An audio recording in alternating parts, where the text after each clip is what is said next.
Tá gravando?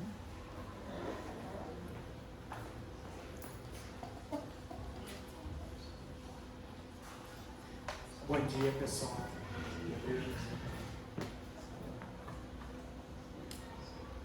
Vamos orar, meus irmãos? Pai, obrigado pela vida do Felipe. Obrigado pela primeira pregação após a ordenação ao ministério do presbitério da comunidade, da sua família, e a ordenação dele quanto ao nosso mais novo pastor. Que essa mensagem atinja primeiramente o coração dele, o centro das vontades da vida do nosso irmão, e que ele consiga, Pai, te ouvir, obedecer e transmitir tudo aquilo que ele ouviu nessa semana para nós, porque nós precisamos e contamos com o serviço dele. Abençoe desde já, Pai, e abençoe os nossos corações para ser um solo fértil, para que essa palavra entre e frutifique a 30, a 60 e a 100 por um, Pai. É o nosso pedido, é a nossa oração, em nome de Jesus. Amém.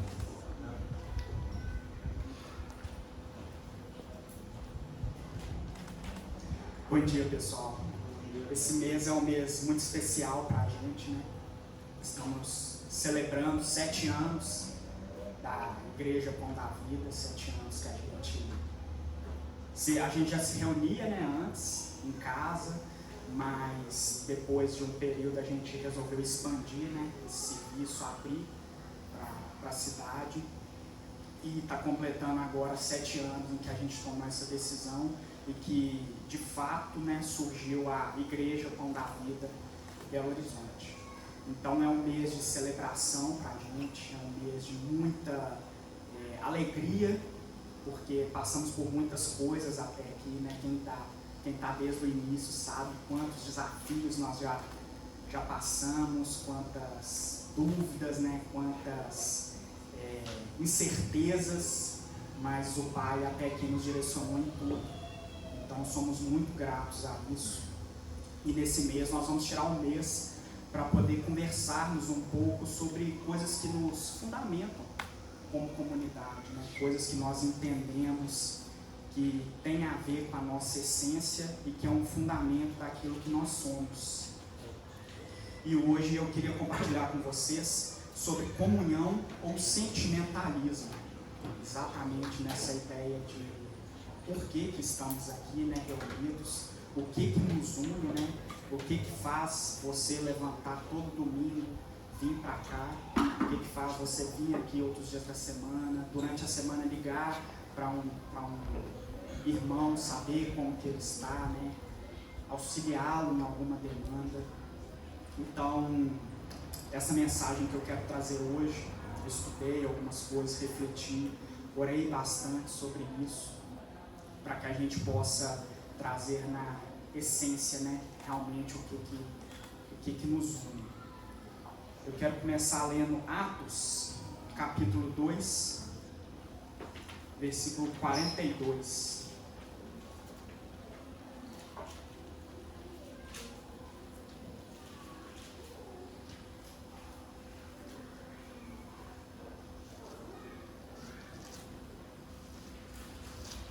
Diz assim: todos se dedicavam de coração ao ensino dos apóstolos, à comunhão, ao partir do pão e à oração.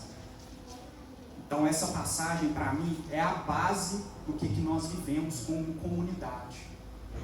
É aquilo que nos fundamenta, né? Da onde que vem a nossa direção, né? Para fazer isso que nós fazemos semana após semana.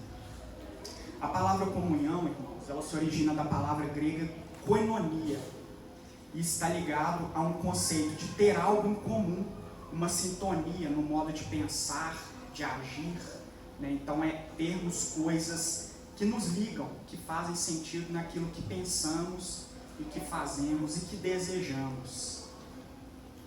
E temos algo semelhante, né, por lutar. Então lutamos por algo semelhante, acreditamos em algo e juntos lutamos pelaquilo diariamente. E no caso do cristianismo, eu gosto de dizer que ela está ligada ao companheirismo, participação, compartilhamento e contribuição com o próximo e com Deus. Então nós estamos aqui compartilhando, né, contribuindo um com o outro e com Deus. Nós fazemos parte, né, de uma missão de Deus.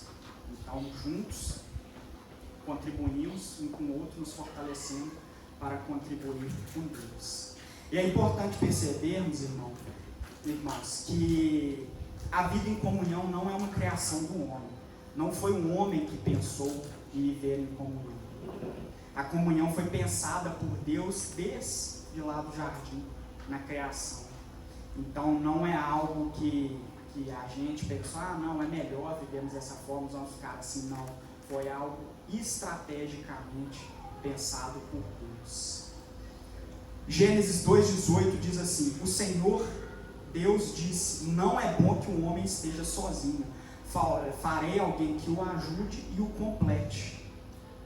E nesse momento a gente vê, né, a criação de Eva. Então é Deus falando isso em relação a Adão e criando Eva. E a gente percebe que no jardim o homem se relacionava com a mulher, então Adão se relacionava com Eva, se relacionava com Deus face a face e se relacionava com a criação. Então naquele momento a gente já vê o cenário de relacionamento e comunhão. Por isso que nós somos seres completamente relacionais. A gente não consegue viver de maneira isolada. Não conseguimos, gente. Tem algumas pessoas que até tentam, mas o resultado é uma catástrofe. Não tem como. E isso a gente pode parar agora para pensar, né? A gente viveu isso de uma maneira mais palpável nesse cenário de pandemia, onde nós nos relacionávamos com mais proximidade, né, com mais afeto em relação a contato, né, com o outro, e de repente nós nos vimos impossibilitados de fazer isso. Então nossa reunião que nós tínhamos aqui todo domingo parou de ter, aquela visita na casa de um amigo já não podia mais, ir na casa dos pais ficou mais complicado, né? Eu passei quase 6 meses sem ir na casa do meu pai e da minha mãe. Então a gente teve isso podado, né? E vimos o quão isso nos afetou. A gente teve uma percepção, né, de pessoas ficando adoecidas por causa desse isolamento. Nunca na história, pessoal, se viu uma demanda, né, tão grande por psiquiatras, psicólogos. Nunca se teve uma venda tão grande de remédios antidepressivos. E há um tempo atrás eu li uma matéria que completamente oposto, né, ao crescimento econômico, né, o que as pessoas estavam tendo de entrada, foi a venda de bebidas alcoólicas. Ela cresceu de maneira exponencial porque as pessoas, né, isoladas, trancadas em suas casas, elas precisavam de algo para poder tirar da realidade. Então foi um momento de maior venda de bebidas alcoólicas. E estudando sobre isso, eu encontrei um estudo publicado em 2010 que acompanhou mais de 300 mil pessoas, em média por 7 anos. E mostrou que as pessoas que possuem bons relacionamentos possuem taxa de sobrevida 50% maior do que aquelas que vivem em isolamento. Ou seja, tem algo químico por trás também. A questão do isolamento vai gerando uma somatização e as pessoas acabam adoecendo e morrendo mais fácil do que aquelas que vivem com outras pessoas, que se relacionam, que têm amigos próximos, né? Então isso faz uma diferença. Inclusive, de acordo com a OMS, a Organização Mundial da Saúde, o indivíduo é considerado saudável quando ele apresenta saúde social, além de saúde física e mental. Ou seja, tomou uma proporção tão grande que a Organização Mundial da Saúde já reconhece essa necessidade que nós temos, né, de termos esse contato social para poder sermos considerados pessoas saudáveis. Então, mais uma vez eu digo, nós não fomos criados, né, para poder viver de maneira isolada. Foi pensado assim desde lá da criação. Então, por isso a necessidade de vivermos em comunhão, de vivermos juntos, de termos relacionamentos, de termos contato um com o outro. Nós precisamos de toque físico, nós precisamos de palavras de apoio, nós precisamos de oração, nós precisamos olhar no olho do outro. A gente fala muito, né, Bruno? Nas nossas reuniões a gente já conversou algumas vezes sobre isso. Quando a gente teve a pausa por causa da pandemia, graças a Deus a gente não ficou impossibilitado, né, de fazermos o culto, fazíamos os cultos online, mas a diferença que faz esse café que a gente tem aqui, né, a possibilidade de olhar no olho do outro, perceber como que o outro está, como que foi a semana dele, liberar algumas palavras sobre a vida dele, orar. Então isso é fundamental para a gente. E aí, gente, ao olharmos para tudo isso que eu disse até agora, vemos um cenário perfeito, né? Tudo está tão lindo, colorido, nos amamos juntos, somos felizes, vivemos bem juntos. Não é bem assim, né? Relacionamentos são marcados por dificuldades. Qualquer relacionamento, gente, é marcado por dificuldade. São várias pessoas diferentes, com histórias diferentes, com criação diferente, com visão de um mundo, né, diferente, por causa de tudo aquilo que ela passou. E por algum motivo elas escolhem ou são obrigadas, né, dependendo da situação, são obrigadas a viverem juntos. Gente, é difícil a gente se relacionar com os nossos pais, é difícil a gente se relacionar com os nossos irmãos de sangue, é difícil muitas vezes nos relacionar com os nossos filhos, com os nossos cônjuges, quem dirá com os irmãos da igreja, né? Então, relacionamento é algo que não foi feito para... Não é fácil, né? Nunca foi fácil e eu acho que nunca vai ser. Mas eu tenho algo importante para dizer para vocês. A nossa comunhão cristã vai muito além daquilo que nós sentimos um pelos outros. Vai muito além daquilo que eu percebo de semelhante com o outro, né? Que eu vejo o Felipe e falo, não, o Felipe é um cara legal, não sei o quê, ele me trata bem, ele me dá presente, ele fala palavras legais para mim. Então é um cara que eu quero me relacionar. Vai muito além disso. Nós temos um compromisso. Nós temos um compromisso um com o outro. Isso que nós vivemos aqui faz parte de um compromisso que verdadeiramente nós assumimos quando nós resolvemos ser igreja. Então, o que nos motiva a estar aqui não pode ser simplesmente, eu vou lá porque eu vou encontrar com fulano de tal e eu gosto dele, ele é um cara legal. Não, eu levanto todos os domingos e venho para cá porque eu tenho um compromisso com cada uma das pessoas que estão aqui. Toda vez que nós deixamos, isso é muito forte, gente, toda vez que nós deixamos de congregar, nós invalidamos aquilo que Jesus fez por nós. Porque a comunhão cristã, ela é feita por meio de Jesus e em Jesus. Se nós estamos aqui hoje, reunidos como igreja, é por causa dele.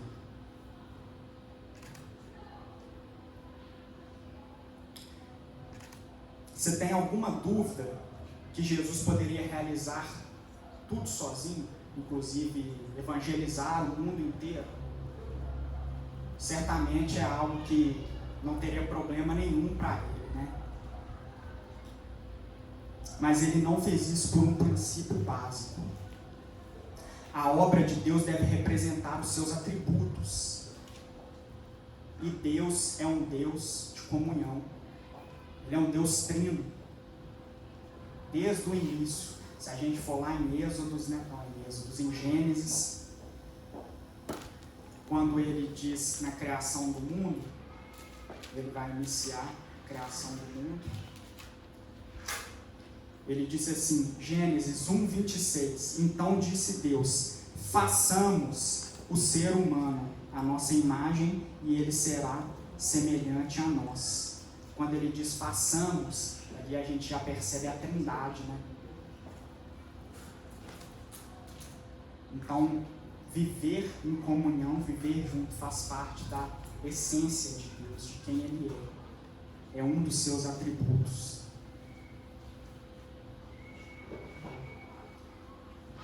Irmãos, e temos um compromisso com o outro que talvez nós nem imaginamos. A presença física de um irmão em Cristo constitui para nós fonte de alegria e fortalecimento incomparáveis. Através do relacionamento com o outro, nós temos a possibilidade, de louvar Deus. Então, reunidos aqui, juntos, louvamos Deus, oramos juntos por Deus.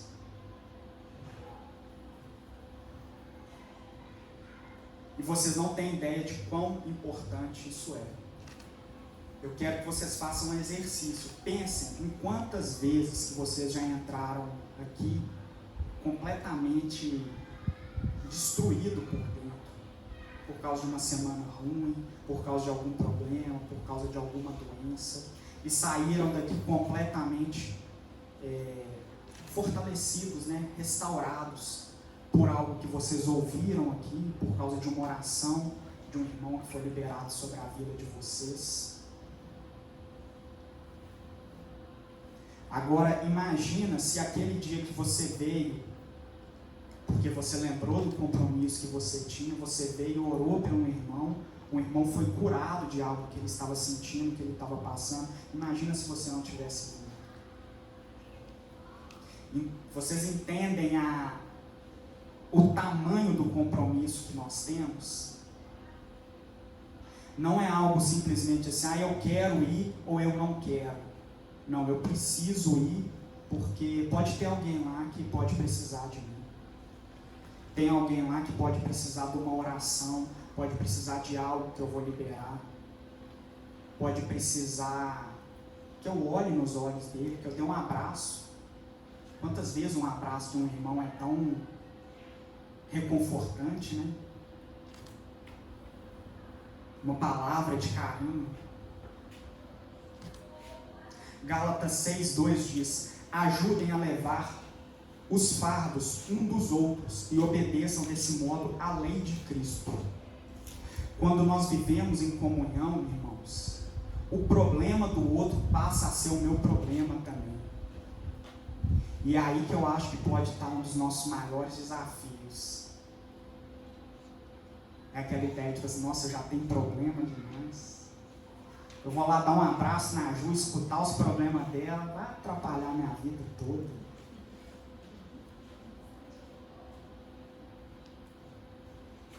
Nós muitas vezes não queremos sair da nossa, como o Bruno falou, do nosso conforto, Da nossa zona de conforto, e comunhão tira a gente da zona de conforto. Porque, gente, não tem como eu ver que o Larson está passando por uma necessidade, que o Larson precisa de algo e eu não fazer nada. Só que o que acontece? Para ele ganhar, eu preciso perder. E muitas vezes nós não queremos perder. Talvez eu vou ter que ofertar na vida dele. Talvez eu vou ter que ajudá-lo em algo que ele está precisando no meu dia de descanso. E nós não queremos isso, Eu gosto sempre de lembrar, toda vez que a gente fala de comunhão, eu gosto muito de lembrar daquela imagem do soldado, Então, o nosso papel aqui é como um soldado num campo de batalha. que ele não pode deixar o parceiro dele para trás. E ele não pode deixar o parceiro dele sozinho numa missão. Então eu tenho que estar lhe dando proteção para ele o tempo inteiro. E se ele for ferido, sou eu que vou carregá-lo. Se ele tiver com algum problema, sou eu que vou dar o suporte, sou eu que vou suportá-lo naquelas necessidades que ele tem.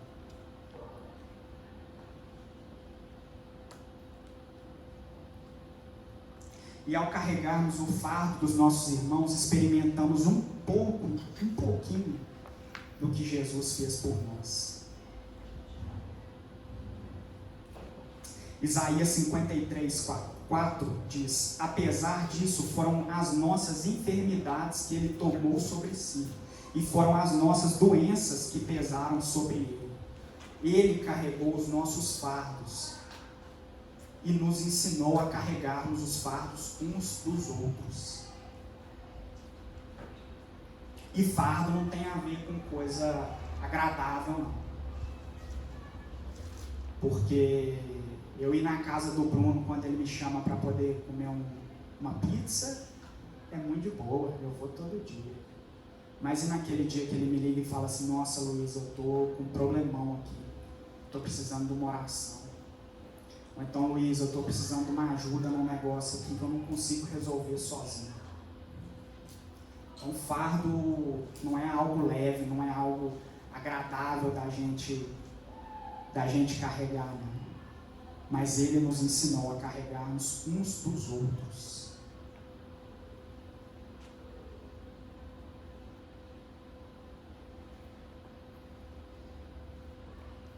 Irmãos, e nós estamos aqui para nos apoiarmos, né? E nos suportarmos, independente se estamos bem com o outro ou se estamos mal. Relacionamento exige verdade, mesmo que para isso às vezes a gente tenha que exortar o irmão, a gente tenha que falar palavras duras.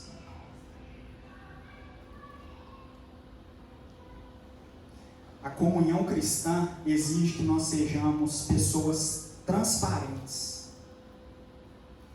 A comunhão cristã, onde uma pessoa tenta agradar o outro o tempo inteiro e ela quer ser agradada, está fadada ao fracasso, porque isso não existe, gente.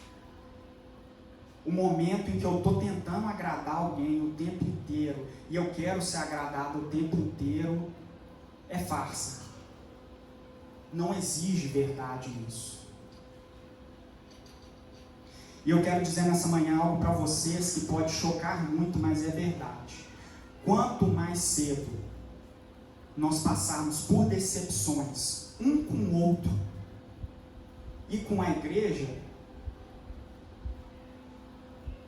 com a nossa comunidade, né? Quando eu digo igreja, a nossa comunidade, melhor vai ser. Mas, pô, Luiz, que é isso que você está falando? Você está falando que eu tenho que me decepcionar com meu irmão, eu tenho que me decepcionar com a comunidade? Sim. Sabe por quê? Porque mais cedo ou mais tarde isso vai acontecer. E quanto mais cedo acontecer, melhor vai ser, porque a partir desse momento, nós estamos construindo relacionamentos reais. A decepção passa por essa ideia de fulano de tal é humano. Ele tem erros, ele tem dificuldades e ele vai errar comigo. E ele carece ser perdoado, assim como eu careço ser perdoado. E nós vamos continuar caminhando juntos. Gente, não existe conto de fadas, não. Quando tá bonitinho demais, é tudo paz demais. Ah, fulano de tal é isso, é aquilo. Pode ter certeza que tem falsidade envolvida. Gente, para eu poder casar com a minha esposa, para eu poder casar com a Ana Cláudia, nós brigamos demais, gente. Nós brigamos demais. Mas eu sou muito grato a isso. Porque o que nós temos construído, nós construímos, né, e nós vivemos hoje como família, faz parte daquela decepção que eu vivi com ela, e foi necessário a gente ir aparando as arestas e entender quais eram as dificuldades dela, quais eram os defeitos dela, ela entender quais eram os meus, e a partir daí vivermos algo real. Início de namoro é aquela maravilha, né? Quantas vezes você já brigou? Raquel, quantas vezes você já brigou com o Daniel? Tem uns que falam assim, nossa, eu nunca briguei, ele é o homem da minha vida, a gente é só carinho, é só amor. Assim, e isso aí vai dar problema. Só na primeira semana. É bom que seja, né? Tem uns que vai tapar nos olhos, os ouvidos, né? E vai engolindo. Então, gente, a decepção passa, né, por esse caminho da verdade. Aí eu percebi que o Felipe tem as dificuldades dele, o Larson tem, o Mateus tem, o Maurício tem, o Bruno tem, cada um tem as suas dificuldades. Eles não são perfeitos, assim como eu não sou, mas estamos aqui juntos tentando construir algo, e eu estou aqui dia após dia disposto a me entregar por eles, né, para poder construirmos algo verdadeiro, e algo que não tem a ver com a gente, mas que tem a ver com o próprio Cristo. Porque o que estamos fazendo aqui é construindo algo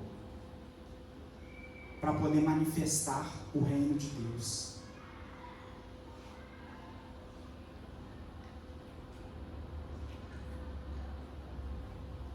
Deus não é um Deus de emoções, mas é um Deus de verdade.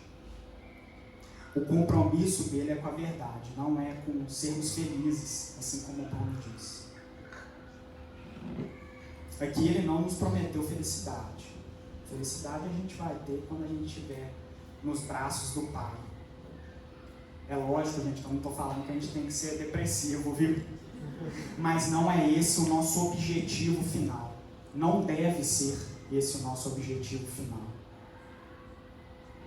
E sim construir relacionamentos verdadeiros, pautados por um compromisso e não por sentimento, para poder manifestar o reino de Deus. E só conseguimos fazer isso juntos. Gente, é impossível eu fazer isso sozinho, ou qualquer um de nós aqui fazer isso sozinho. Eu não posso me ajudar por si só. Então, as minhas dificuldades, eu não posso resolver por mim. Eu preciso de um irmão, eu preciso compartilhar com o irmão, eu preciso de pedir oração por ele. É por isso que a Bíblia diz, né? Quando pecarmos, confessar uns aos outros. Porque é o nosso irmão próximo que vai nos auxiliar, né, nessa caminhada. Precisamos disso, precisamos construir esse caminho de verdade e precisamos o tempo inteiro uns dos outros.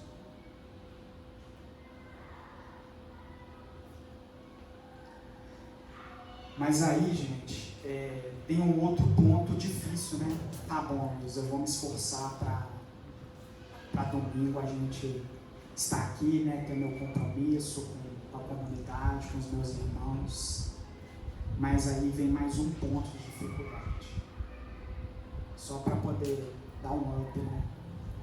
A comunhão verdadeira não pode ser vivida apenas nos domingos e durante as atividades da igreja. Querendo ou não, o que nós vivemos aqui ainda fica muito superficial. No momento que a gente, do nosso café ali, a gente escuta um pouco do outro, né? Percebe um pouco do outro, mas eu não consigo saber direito como foi a semana do Felipe em detalhes, né? Quais são as dificuldades que ele está passando, quais são as demandas dele, né? Se está tudo bem com a Lívia, se está tudo bem com os meninos. A comunhão verdadeira ela ocorre no dia a dia. Como a gente gosta de dizer, né? É a vida na vida. Experimente fazer algo comum no dia a dia com alguém. Felipe, eu vou faxinar minha casa, me ajuda aqui? Eu preciso fazer uma mudança, você me dá uma força? Não, vou lá. Eu preciso carregar um armário, vão lá? Vão. Então são as coisas comuns do dia a dia em que a gente consegue aprofundar os nossos relacionamentos e a partir daí a gente conseguir perceber uns aos outros e entender quais são as necessidades. Porque eu estou tão próximo dele que eu já estou praticamente dentro da vida dele. Então muitas vezes ele não precisa nem me dizer algo. Eu percebo ele que ele não está bem, ou eu vejo ele falando alguma coisa com uma outra pessoa e ó, tem algo aí. Então experimente relacionar, né, fora desse cenário de simplesmente, né, de igreja, do que vivemos aqui, e tente durante a semana ligar para alguém, orar por alguém, chamar para poder fazer algo junto, e vocês vão ter ideia de quanto problema vocês vão arrumar. Porque você vai estar ali na vida do outro e, assim como eu falei, percebendo todas as dificuldades do outro. E não tem como a gente ficar de braços cruzados quando você está dentro da vida do cara e vendo que ele está com algum problema. Mas o interessante foi assim que Jesus fez, né? Ele chamou pessoas para caminhar junto com ele e fazer coisas naturais do dia a dia. Não, nós vamos em tal lugar, nós vamos fazer isso, nós vamos fazer aquilo. E junto eles foram crescendo com ele. Então essa é o nosso desafio, né? Quando você está muito próximo de uma pessoa, você começa a ver as necessidades e as angústias dela. Mas aquilo começa a te incomodar tanto que é como se fosse com você mesmo. Então o que afeta ele não é simplesmente na vida dele, ele me afeta também. Eu também sou afetado por aquilo que ele está passando. Isso faz parte do meu compromisso como igreja. Isso faz parte daquilo que vivemos em comunidade. Isso faz parte daquilo que Deus sonhou para a gente desde o início, na criação. Juntos temos a oportunidade de crescer, desenvolver e frutificar na vida de outra pessoa. Então é exatamente essa ideia do atrito, né, do contato um com o outro e gerando novas possibilidades, a gente frutificando, nos desenvolvendo e auxiliando o outro a se desenvolver também. A caminhada cristã é uma troca diária, onde nós somos esticados e esticamos o outro também.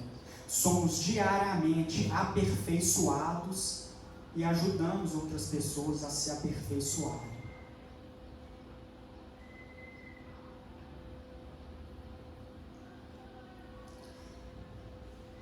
E aí que vem a chave do negócio, porque quanto mais nos relacionamos com o próximo, mais nós conhecemos a Deus. Então isso faz parte também do nosso contato, né, com Deus. Então quando a gente está em contato um com o outro, nos relacionando um com o outro, nós estamos mais próximos de Deus. E aquilo que a gente constrói com Deus, desemboca na vida dos outros.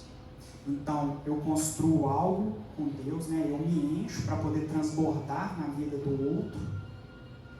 E esse relacionamento com o outro vai me revelando dia após dia quem Cristo é, né? O que Ele fez por nós. E isso vai virando um ciclo virtuoso, onde nos enchemos e derramamos, nos enchemos e derramamos, nos enchemos e derramamos.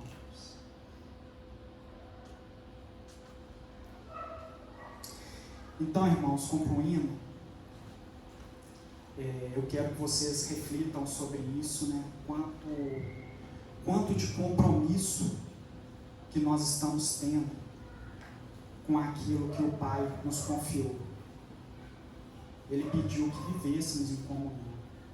Quantas vezes, nós negligenciamos isso, nós não valorizamos essa oportunidade que nós temos, e a gente só percebe o quão precioso é quando a gente não tem. Expondo um irmão aqui, mas há umas 2 semanas atrás, eu tive um tempo muito precioso com o Daniel e com a Brisa, e eles relatando sobre isso, falando, gente, vocês não têm ideia do quanto que a gente sente falta do que a gente vivia aí como comunidade. E eles falaram exatamente essas palavras. A gente só consegue perceber quando a gente não está ali. O quão especial que tem isso aí que a gente vive. Agora parem para poder pensar em quantos lugares do mundo existem pessoas que gostariam de estar fazendo isso aqui que a gente está fazendo, e eles não podem, porque eles são perseguidos. Muitos morrem por declarar a sua fé. Muitos gostariam de poder ter um irmão para poder orar, um irmão para poder debruçar sobre a palavra, e conversar e discutir, e não tem essa oportunidade. Então eu acho que isso cabe uma reflexão muito preciosa, de o quanto nós estamos nos esforçando e nos engajando para poder viver isso que nós vivemos aqui.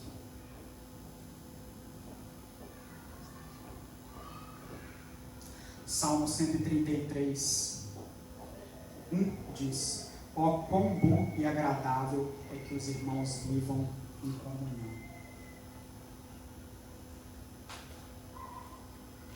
É muito precioso, gente. E eu quero que vocês saiam daqui com essa manhã, com esse sentimento, desse privilégio que nós temos e desse compromisso que nós temos uns com os outros. Abaixem a cabeça, por favor, vamos orar.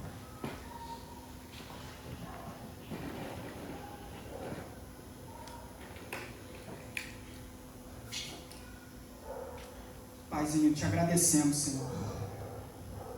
Te agradecemos pela oportunidade de vivermos em comunidade, Pai, e desfrutarmos dos prazeres e das dificuldades de viver em comunhão, Senhor.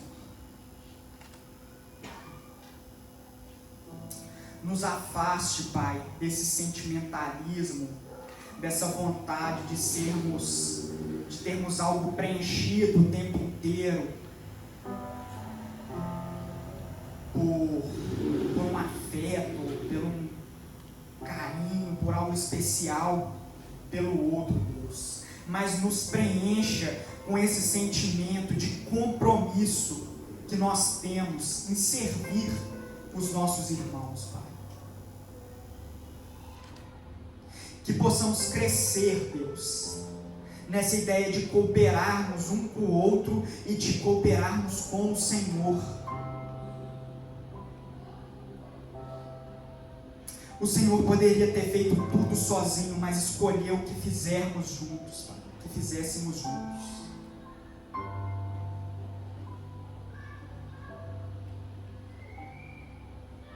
Obrigado, Senhor. Obrigado pela vida de cada um dos meus irmãos que estão aqui, Pai. Obrigado pelo privilégio de ser igreja com eles, Deus. Me perdoe, Senhor, por todas as vezes que eu negligencio, Deus, o meu compromisso com eles.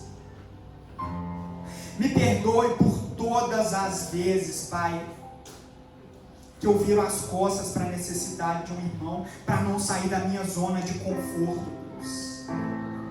Que nós sejamos desafiados dia após dia a perder para o outro ganhar, e que possamos nos alegrar com isso. Compromisso, Senhor, compromisso.